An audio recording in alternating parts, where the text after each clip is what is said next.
ओम शांति। ओम शांति। आज की तारीख है 12 मई 2025, साकार महावाक्य की। बाबा कहते, मीठे बच्चे, धंधा आदि करते भी सदा अपनी गॉडली स्टूडेंट लाइफ और स्टडी याद रखो। धंधा आदि करते भी सदा अपनी गॉडली स्टूडेंट लाइफ और स्टडी याद रखो। स्वयं भगवान हमको पढ़ाते हैं, इस नशे में रहो। स्वयं भगवान हमको पढ़ाते हैं, इस नशे में रहो।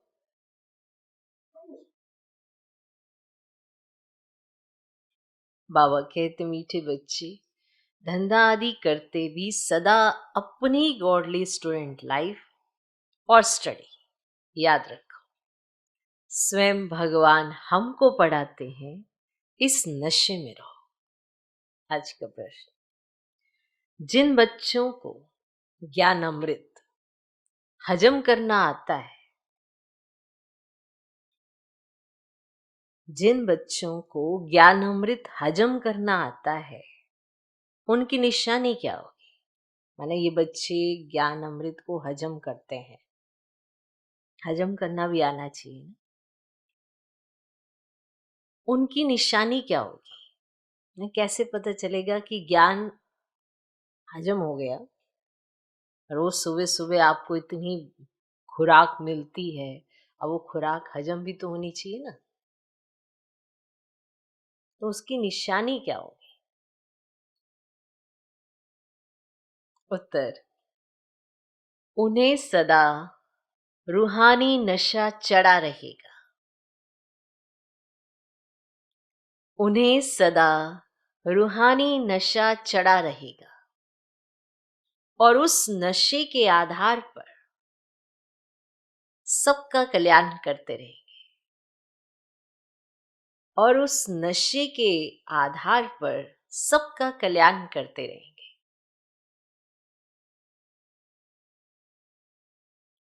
कल्याण करने के सिवाय दूसरी कोई बात करना भी उन्हें अच्छा नहीं लगेगा। कल्याण करने के सिवाय दूसरी कोई बात करना भी उन्हें अच्छा नहीं लगेगा। कांटों को फूल बनाने की ही सेवा में बिजी रहेंगे। कांटों को फूल बनाने की ही सेवा में बिजी रहेंगे।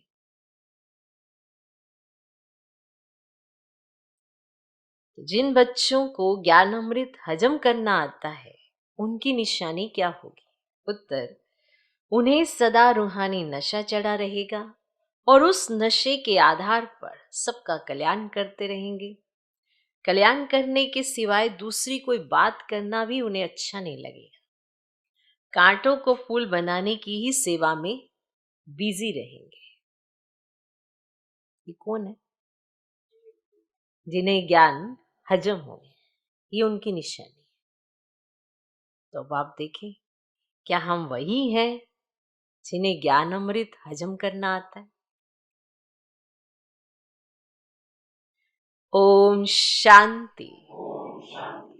अब तुम बच्चे यहां बैठे हो और ये भी जानते हो कि अभी हम पाठधारी हैं, 84 जन्मों का चक्र पूरा किया है। ये तुम बच्चों की स्मृति में आना चाहिए, है ना? ये आपको बार बार याद आना चाहिए, बार बार स्मृति में आना चाहिए। जानते हो कि बाबा आया हुआ है हमको फिर से राज्य प्राप्त कराने व तमो प्रधान से सतो प्रधान बनाने। ये बातें सिवाय बाप के और कोई नहीं समझाएंगे। तुम जब यहां बैठते हो तो तुम जैसे स्कूल में बैठे हो। कहां बैठे हो? स्कूल में बैठे हो। बाहर हो तो स्कूल में नहीं हो, अगर बाहर हो तो स्कूल में नहीं, और यहां बैठे हो तो स्कूल में बैठे हो। जानते हो ये ऊंचते ऊंच रूहानी स्कूल है। रूहानी बाप बैठ पढ़ाते हैं। पढ़ाई तो बच्चों को याद आनी चाहिए ना, याद आनी चाहिए ना पढ़ाई। तो ये भी बच्चा ठहरा। इनको अथवा सभी को सिखलाने वाला वह बाप है। सब मनुष्य मात्र की आत्माओं का बाप वह है। वे आकर शरीर का लोन लेकर तुमको समझा रहे हैं, रोज समझाते हैं। यहां जब बैठते हो तो बुद्धि में स्मृति रहनी चाहिए कि हमने 84 जन्म लिए हैं। हम विश्व के मालिक थे, देवी देवता थे, फिर पुनर्जन्म लेते लेते आकर पट पर पड़े। अब भारत कितना सॉल्वेंट था, सारी स्मृति आई। भारत की ही कहानी है, साथ साथ अपनी भी। भारत की कहानी है ना सारी, और साथ साथ अपनी भी। तो अपने को फिर भूल न जाओ। अब धंधा आदि करते स्टडी तो याद आनी चाहिए ना, कैसे हम विश्व के मालिक थे, फिर हम नीचे उतरते आए। वो सहज है, परंतु ये याद भी कोई को रहती ही नहीं है। बात तो बड़ी सहज है, पर ये बात भी याद ही नहीं रहती है। आत्मा पवित्र ना होने के कारण याद खिसक जाती है। हमको भगवान पढ़ाते हैं, ये याद खिसक जाती है। माने ये याद नहीं रहता कि हमको पढ़ाते कौन है, और यही बात खिसक जाती है बुद्धि से। हम बाबा के स्टूडेंट हैं, बाबा कहते रहते याद की यात्रा पर रहो, तो बाप हमको पढ़ा कर ये बना रहे। सारा दिन ये स्मृति आती रहे, ऑटोमेटिक बुद्धि में ये सब ख्यालात आने चाहिए। नहीं आते हैं तो फिर बुद्धि कहीं और बिजी है। बुद्धि के पास तो यही कार्य है, कुछ ना कुछ उसमें चलता रहता है। तो ये स्मृति आनी चाहिए। बाप ही स्मृति दिलाते हैं। यही भारत था ना। हम सो देवी देवता थे, सो अब असुर बने हैं। पहले तुम्हारी भी बुद्धि आसुरी थी, अब बाप ने ईश्वरीय बुद्धि दी है। परंतु फिर भी कोई कोई की बुद्धि में बैठता ही नहीं है, भूल जाते। बाप कितना नशा चढ़ाते हैं, तुम फिर से देवता बनते हो तो वह नशा रहना चाहिए ना, रहना चाहिए ना। हम अपना राज्य ले रहे हैं, हम अपना राज्य करेंगे। कोई को तो बिल्कुल नशा चढ़ता नहीं है। अब ज्ञान अमृत हजम ही नहीं होता। जिन्हें नशा चढ़ा हुआ होगा उन्हें किसका कल्याण करने की सिवाय दूसरी कोई बात करना भी अच्छा नहीं लगेगा। फूल बनाने की सर्विस में ही लगे रहे। हम पहले फूल थे, फिर माया ने कांटा बना दिया, अब फिर फूल बनते हैं। ऐसी ऐसी बातें अपने से करनी चाहिए। इस नशे में रह तुम किसको भी समझाएंगे ना, तो झट कोई को तीर लगेगा। भारत गार्डन ऑफ अल्लाह था, अब पतित बन गया है। हम ही सारे विश्व के मालिक थे, कितनी बड़ी बात है। अभी फिर हम क्या बन गए हैं, कितना गिर गए। हमारे गिरने और चढ़ने का यह नाटक है, किसी और के गिरने और चढ़ने की बात नहीं, हमारे गिरने और चढ़ने का ये नाटक है। क्योंकि आप शुरू से आते हो ना, वो तो आई बीच में से, तो उनकी तो बात ही नहीं हो रही है। तो ये कहानी बाप बैठ सुनाते हैं, वह है झूठी, ये है सच्ची। ये जो बाबा कहानी सुना रहे ना, यही एक सच्ची कहानी है। वे सत्यनारायण की कथा सुनाते हैं, समझते थोड़ी है कि हम कैसे चढ़े फिर कैसे गिरे हैं। ये बाप ने सच्ची सत्यनारायण की कथा सुनाई है, राजाई कैसे गवाई, ये सारी है अपने ऊपर। जितना भी ये नाटक बना हुआ है, ये आपके ऊपर बना हुआ है। आत्मा को भी मालूम पड़ा है कि हम कैसे अब बाप से राजाई ले रहे हैं। बाप यहां पूछते हैं तो कहते हैं हाँ नशा है, और फिर बाहर जाने से कुछ भी नशा नहीं रहता। यहां आपको नशा है, बाहर गए तो नशा उड़ जाता है। बच्चे खुद समझते हैं, भल हाथ तो उठाते हैं, नशा है, हाँ जी हाथ उठाएंगे, परंतु चलन ऐसी है जो नशा रह ना सके। चलन पर ध्यान नहीं है ना कि हम क्या चलन चल रहे हैं, तो वो नशा उड़ जाता है। यहां बाबा के सम्मुख है तो नशा है, बाहर जाते नशा उड़ जाता है। चलन नहीं ऐसी, फीलिंग तो आती है ना। बाप बच्चों को स्मृति दिलाते हैं, बच्चे तुमको मैंने राजाई दी थी, फिर तुमने गवा दी, तुम नीचे उतरते आए हो, क्योंकि ये नाटक है चढ़ने और उतरने का। आज राजा है, कल उसको उतार देते हैं। अखबार में बहुत ऐसी ऐसी बातें पढ़ती है, जिसका रिस्पॉन्ड दिया जाए तो कुछ समझे। ये नाटक है। अब ये याद रहे तो भी सदैव खुशी रहे। बुद्धि में है ना कि आज से 5000 वर्ष पहले शिव बाबा आया था, आकर राजयोग सिखाया था, लड़ाई लगी थी। अभी ये सब राइट बातें बाप सुनाते हैं। तो ये है ना पुरुषोत्तम युग, और कलयुग के बाद ये पुरुषोत्तम युग आता है। और कलयुग को पुरुषोत्तम युग नहीं कहेंगे, सतयुग को भी नहीं कहेंगे, आसुरी संप्रदाय और दैवी संप्रदाय कहते हैं। उनके बीच का है ये संगम युग, जबकि पुरानी दुनिया से नई दुनिया बनती है। तो नई से पुरानी होने में सारा चक्र लग जाता है, नई से पुरानी होने में सारा चक्र लग जाता है। अभी है संगम युग। सतयुग में देवी देवताओं का राज्य था, अब वे है नहीं। बाकी अनेक धर्म आ गए हैं, ये तुम्हारी बुद्धि में रहता है, रहता है, बहुत है। जो 6-8 मास 12 मास पढ़कर फिर गिर पड़ते हैं, फेल हो पड़ते हैं। भल पवित्र बनते हैं परंतु पढ़ाई नहीं करते तो फंस पड़ते हैं। पवित्रता की धारणा की पर पढ़ाई नहीं करते तो फंस पड़ते हैं, और विकार उनको अपने चंगुल में फंसा लेते हैं तो फंस पड़ते हैं।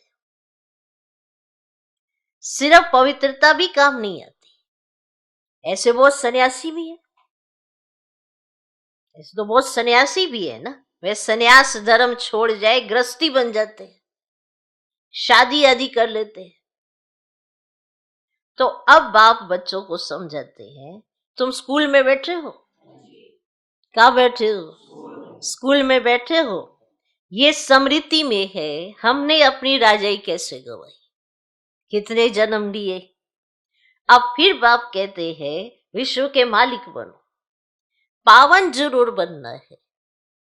जितना जास्ती याद करेंगे उतना पवित्र होते जाएंगे, क्योंकि सोने में खाद पड़ती है, वे निकले कैसे। तो बच्चों की बुद्धि में है हम आत्मा सत्व प्रधान थी, 24 कैरेट थे, फिर गिरते गिरते ऐसी हालत हो गई है, 24 कैरेट थे और गिरते गिरते देखो कैसी हालत हो गई। हम क्या बन गए। बाप तो ऐसे नहीं कहते कि हम क्या थे, तुम मनुष्य ही कहते हो हम देवता थे। तो भारत की महिमा तो है ना, भारत में कौन आते हैं, क्या ज्ञान देते हैं, कोई नहीं जानते। ये तो पता होना चाहिए ना कि लिबरेटर कब आते हैं। भारत प्राचीन गाया जाता है तो जरूर भारत में ही रीइंकार्नेशन होता होगा, अथवा जयंती भी भारत में ही मनाते हैं, तो जरूर फादर यहां आता है। अब कहते भी हैं भागीरथ, तो मनुष्य शरीर में आया होगा ना। फिर घोड़े गाड़ी भी दिखाई है, कितना फर्क है। श्री कृष्ण और रथ दिखाया है, मेरा किसको पता ही नहीं है। अभी तुम समझते हो बाबा इस रथ पर आते हैं, इनको ही भाग्यशाली रथ कहा जाता है। ब्रह्मा सो विष्णु चित्र में कितना क्लियर हो। त्रिमूर्ति के ऊपर शिव, और यह शिव का परिचय किसने दिया? तो बाबा ने ही बनवाया ना। अभी तुम समझते हो, बाबा इस ब्रह्मा रथ में आए हैं। ब्रह्मा सो विष्णु, विष्णु सो ब्रह्मा, ये भी बच्चों को समझाया है। कहा 84 जन्म के बाद विष्णु सो ब्रह्मा बनते, कहा ब्रह्मा सो विष्णु एक सेकंड में।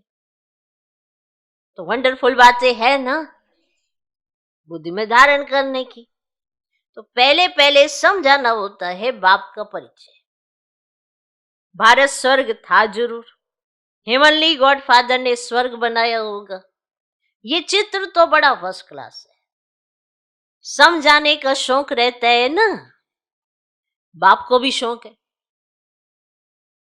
बाप को भी शौक है। तुम सेंटर्स पर भी ऐसे समझाते रहते हो, यहां तो डायरेक्ट बाप है। बाप आत्माओं को बैठ समझाते हैं। आत्माओं के समझाने और बाप के समझाने में फर्क तो जरूर रहता है। आत्माओं के समझाने में और बाप के समझाने में फर्क तो जरूर रहता है। इसीलिए यहां सम्मुख आते सुनने लिए कि बाप आया है तो सम्मुख सुना रहे, तो आते बाप से सम्मुख सुनने के लिए। बाप ही घड़ी घड़ी बच्चे बच्चे कहते हैं। भाई भाई का इतना असर नहीं रहता जितना बाप का रहता है। तो यहां तुम बाप के सम्मुख बैठे हो, आत्माएं और परमात्मा मिलते हैं, इसको मेला कहा जाता है। तो बाप सम्मुख बैठ समझाते हैं तो बहुत नशा चढ़ता है। समझते बेहद का बाप कहते हैं, हम उनका नहीं मानेंगे। तो बाप कहते हैं हमने तुमको स्वर्ग में भेजा था, फिर तुम 84 जन्म लेते लेते पतित बन गए हो, फिर तुम पावन नहीं बनेंगे। आत्माओं को कहते हैं। कोई समझते हैं बाबा सच कहते हैं, कोई तो झट कहते बाबा हम पवित्र क्यों नहीं बनेंगे। बाप कहते मुझे याद करो तो तुम्हारे पाप कट जाएंगे, तुम सच्चा सोना बन जाएंगे। मैं सभी का पतित पावन बाप हूं। तो बाप की समझानी और आत्माओं की, माना बच्चों की, भाइयों की, बहनों की, बच्चों की समझाने में कितना फर्क है। समझो कोई नए आ जाते हैं, उनमें भी जो यहाँ का फूल होगा तो उनको टच होगा, ये कहते ठीक है। जो यहाँ का नहीं होगा तो समझेगा ही नहीं। तो तुम भी समझाओ, हम आत्माओं को बाप कहते तुम पावन बनो। मनुष्य पावन बनने के लिए गंगा स्नान करते हैं ना, गुरु करते हैं, परंतु पतित पावन तो बाप ही है। तो बाप आत्माओं को कहते हैं कि तुम कितने पतित बन गए हो, इसीलिए आत्मा याद करती कि आकर पावन बनो। तो बाप कहते मैं कल्प कल्प आता हूं, तुम बच्चों को कहता हूं ये अंतिम जन्म पवित्र बनो। ये राम राज्य खत्म होना है, मुख्य बात है ही पावन बनने की। स्वर्ग में विष होता ही नहीं। जब कोई आते हैं तो उनको ये समझाओ कि बाप कहते हैं कि अपने को आत्मा समझ, मुझ बाप को याद करो तो पावन बन जाएगी, खाद निकल जाएगी। मन मना भव अक्षर याद है ना। तो बाप निराकार है, हम आत्मा भी निराकार है। तो जैसे हम शरीर द्वारा सुनते हैं ना, तो बाप भी इस शरीर में आकर समझाते। नहीं तो कैसे कहें कि माँ मैं कम याद करो, तो देखे सभी संबंधी छोड़ो। तो जरूर यहाँ आते हैं तो ब्रह्मा में प्रवेश करते हैं। तो प्रजापिता अब प्रैक्टिकल में है ना, तो इन द्वारा हमको बाप ऐसे कहते हैं। हम बेद के बाप को ही मानते हैं। तो वह कहते पावन बनो, पतितपना छोड़ो, पुरानी देह के अभिमान को छोड़ो और मुझे याद करो तो अंतमति सुगति हो जाएगी, तुम लक्ष्मी नारायण बन जाएगी। बाप से बेमुख करने वाला मुख्य अवगुण क्या है? मुख्य अवगुण, बाप से बेमुख करने वाला मुख्य अवगुण है एक दूसरे का परचिंतन करना। ये एक ऐसा धूतीपना है जो आत्माएं जल्दी से छोड़ती नहीं है। तो ये ब्राह्मणों में ये जो अवगुण है ना, ये बाप से दूर कर देता है। इस पर अच्छे से स्टडी करना और मंथन करना कि बाबा के लिए आपने सब चीजों को छोड़ा, पवित्रता अपनाई, खान पान की शुद्धता रखी, रोज सुबह मुरली भी सुन ली और सारा दिन ये भी किया, तो रिजल्ट क्या होगी? कितने समय तक आप बाप के साथ रह पाएंगे? कितने समय तक आप बेमुख रहेंगे?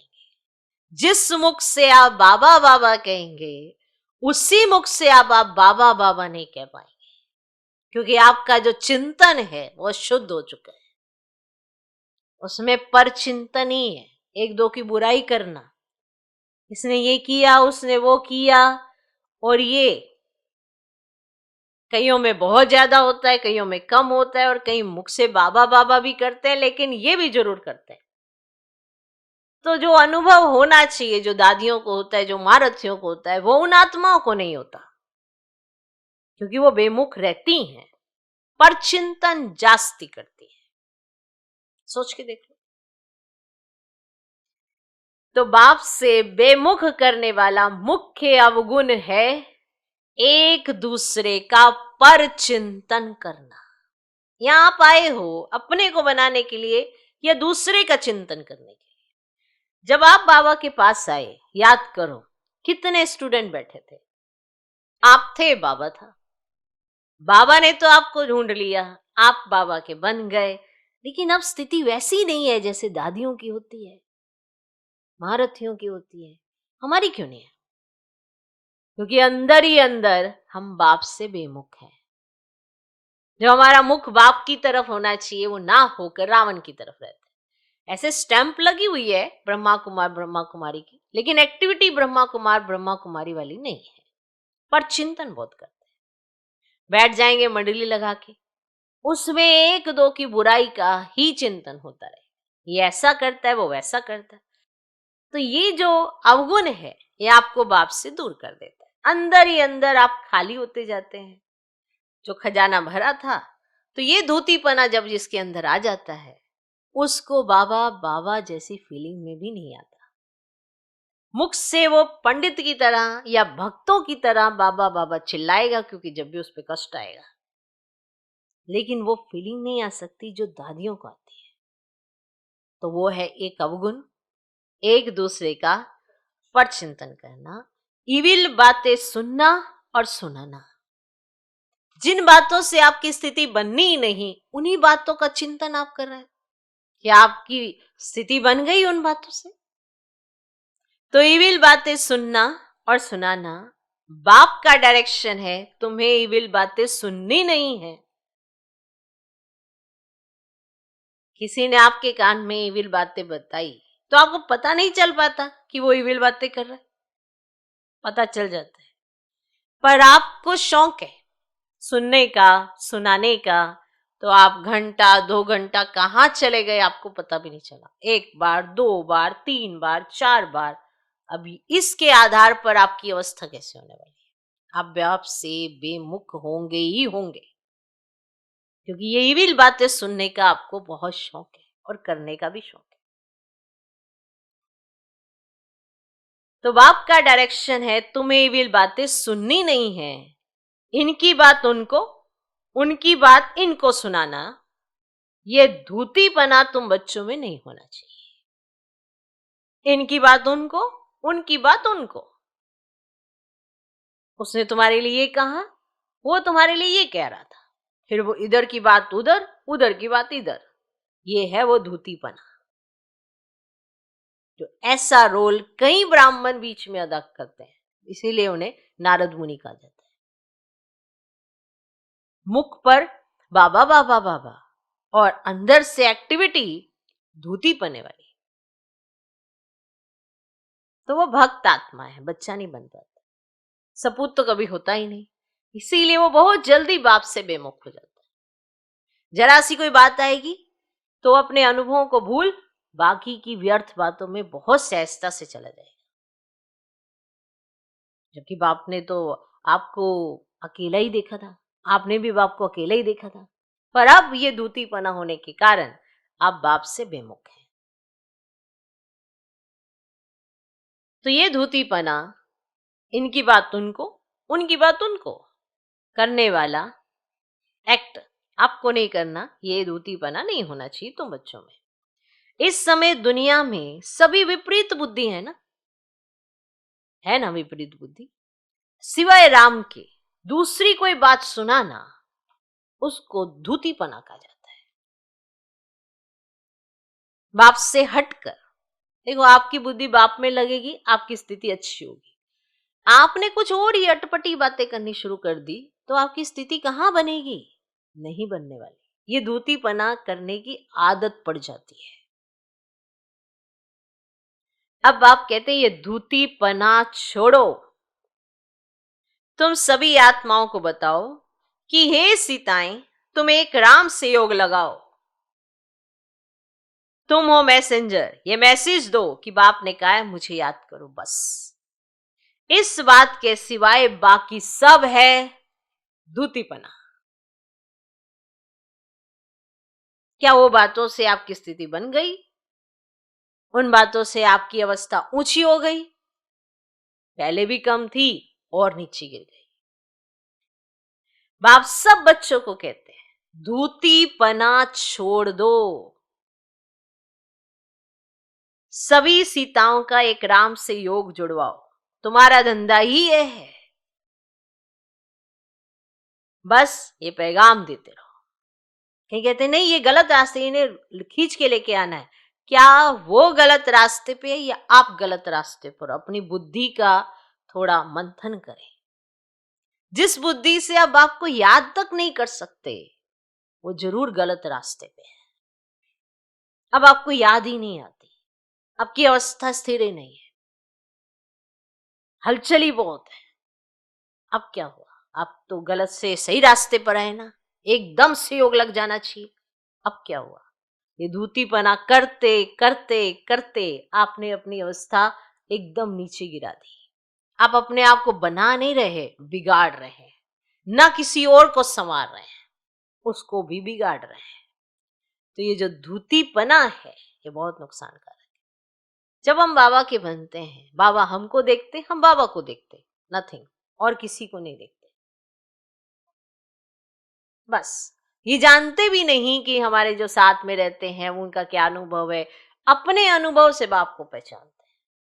और यही अगर आदि से अंत तक रहे ना, जब से बाबा के बने और आज दिन तक, तो आपको कोई हिला नहीं सकता। आपकी अवस्था बनती ही जाएगी, बिगड़ेगी नहीं। बिगाड़ने वाले आपको बहुत मिलेंगे। ओके, तो बाप सब बच्चों को कहते हैं धूतीपना छोड़ दो और सभी सीताओं को एक राम से योग जुड़वाना है, सभी सीताओं का। तो योग कैसे, अगर आप सच्ची सीता होंगे तब दूसरे का भी तो राम से योग जुड़वाओगे। जब आप धूतीपना करते होंगे तो दूसरे को भी तो धूतीपना ही सिखाओगे।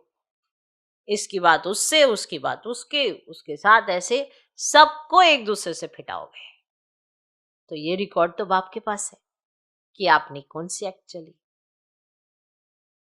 तो अब बाप आया है ना, कहते हैं तुमको गोल्डन एज में जाना है, अब ये सायरन एज को छोड़ना है। तुमको वनवास मिला हुआ है, जंगल में बैठे हो ना, वन जंगल को कहा जाता है। कन्या की जब शादी होती है ना तो वन में बैठती है, फिर महल में जाती है, तुम भी जंगल में बैठे हो।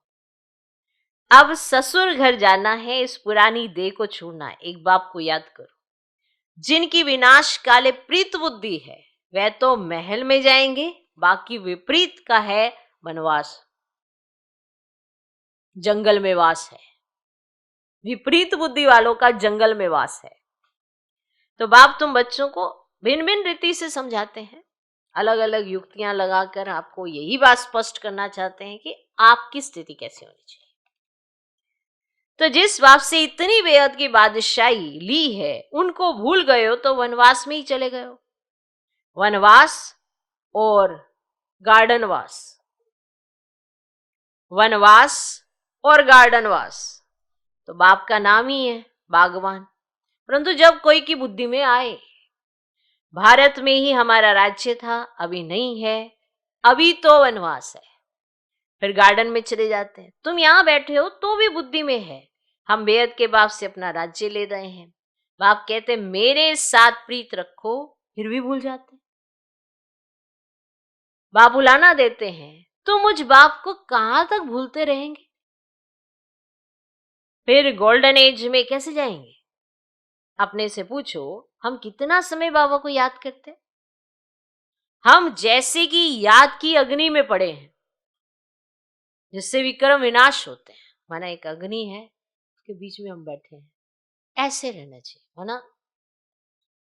क्लियर? ऐसे आग, आग का गोला है, इसमें हमारे विक्रम विनाश हो रहे हैं।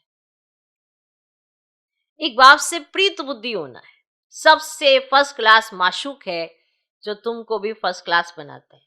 कहाँ? थर्ड क्लास में बकरियों मिसल ट्रेवल करना।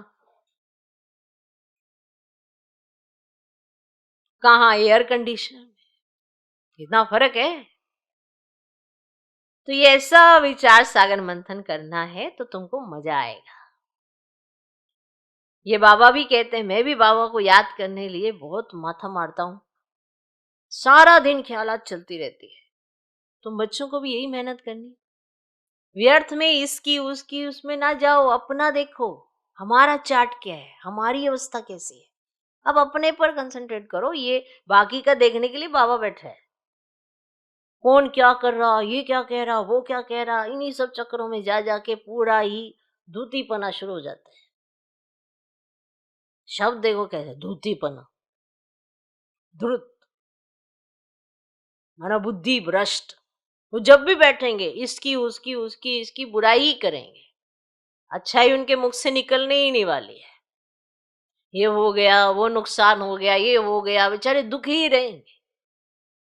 चलो आज आपकी और हमारी की कोई बातें कर लेगा, कल को तो अपनी ही करेंगे परिवार की। हमारे परिवार में ये दुख है, हमारे परिवार में, बेचारे दुखी ही रहेंगे। क्या मिलेगा? आदत पड़ जाती है ना धूतीपना की। पहले घर परिवार में रिश्तेदारों से धूतीपना चल रहा था, फिर ब्राह्मण बने, फिर ब्राह्मणों के बीच में धूतीपना चल रहा है, आदतें नहीं छूटती हैं। तो पता चलता है इनके विक्रम विनाश नहीं हुए, हिसाब किताब और बनाए जा रहे और बनाए जा रहे, बुद्धि भ्रष्ट हो जाती। फिर कहते बाबा है ही नहीं, चले छोड़ दो, छोड़ो। फिर कहीं चले जाएंगे और किसी संस्था में, और कोई जगह देखेंगे, नहीं तो यहीं पे घूमते रहते हैं, सेंटर बदली करते रहेंगे, इधर से उधर, उधर से इधर, उधर से इधर। अरे चल तो मुरली रही है, उस पर तो ध्यान नहीं देंगे, बस बहने ही देखते रहेंगे। ये कैसी है, वो कैसी है, वो भाई कैसे, ये कैसा है, बस सारी जानकारी उनको ही चाहिए। ये ऐसे सीखते हैं दूतीपन, उनको हर एक जानना है, कितने आते हैं। पर जब बाबा का ज्ञान मिला तब उन्हें बिल्कुल नहीं पता था।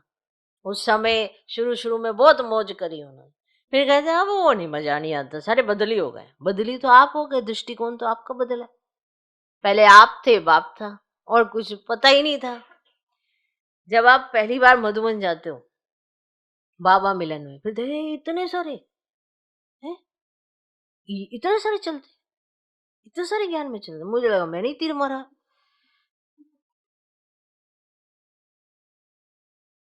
मतलब मैं ही निकला, ये तो इतने सारे पूरे भारत में, विदेश से सारे आए हुए, विदेशियों को भी समझ आ गया बाबा। बताओ भाई, हमें लगा हम ही है।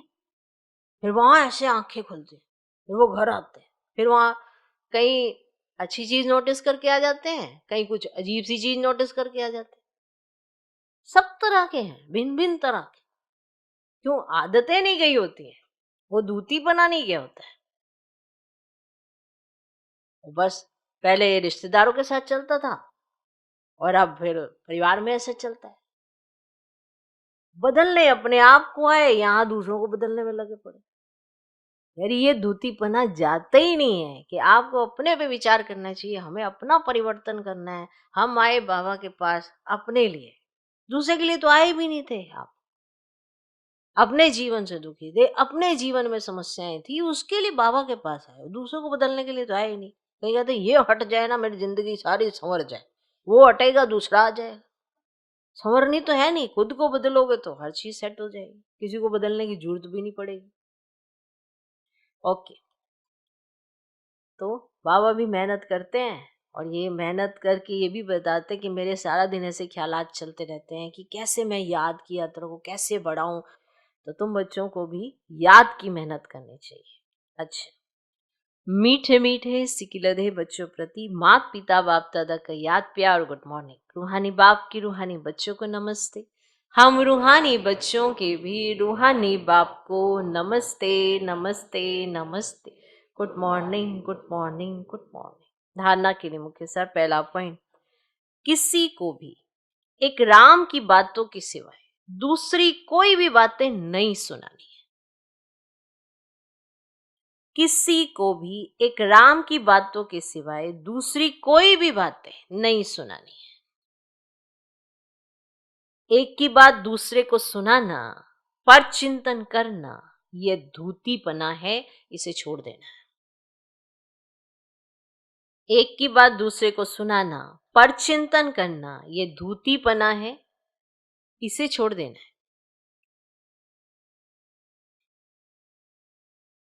दूसरा पॉइंट, एक बाप के साथ प्रीत रखनी है।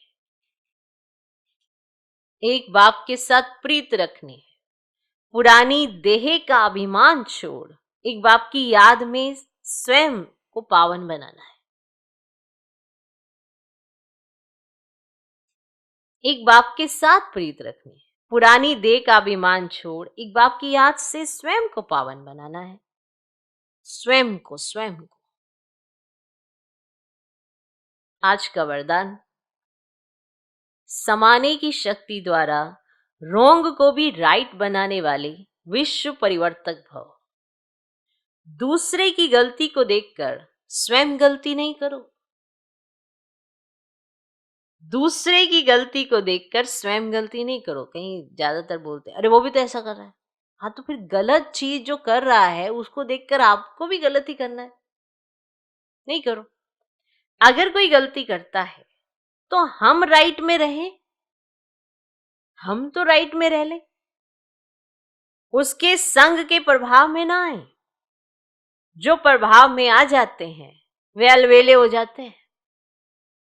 वो भी तो ऐसा करता है, वो भी तो ऐसा चलता है। कईयों की भाषा में मैंने ये सुना, वरना सामने वाला गलत करता है तो आप भी गलती करोगे, आप तो राइट में रहो। तो जो अगर वो गलती कर रहा है, आपको पता है वो गलती कर रहा है, श्रीमत के विपरीत चल रहा है, आप राइट में रहो, उसके संग के प्रभाव में ना आए। जो प्रभाव में आ जाते हैं वे अलबेले हो जाते हैं। हर एक सिर्फ ये जिम्मेवारी उठा लो कि मैं राइट के मार्ग पर ही रहूंगा। ये अपनी जिम्मेवारी उठा लो, दूसरों के बारे में ना सोचो। दूसरे कहाँ जा रहे हैं, क्या कर रहे हैं, उसमें आपका कुछ इन्वॉल्वमेंट नहीं होना चाहिए। आप सिर्फ इतना करो कि मैं राइट मार्ग पर ही रहूंगा। अगर दूसरा रॉन्ग करता है तो उस समय समाने की शक्ति यूज करो। फैलाओ भी नहीं दूसरे की बातों को, इधर से उधर उधर से इधर। सोचो अरे आपको पता है ये बात है वो बात है, क्या कर रहे हो आप? तो समा ही नहीं रहे। वो सामने वाला रॉन्ग है, आप तो राइट रहे फैलाने में, तो फिर आप धूतीपना कर रहे हैं। किसी की गलती को नोट करने के बजाय उसको सहयोग का नोट दो।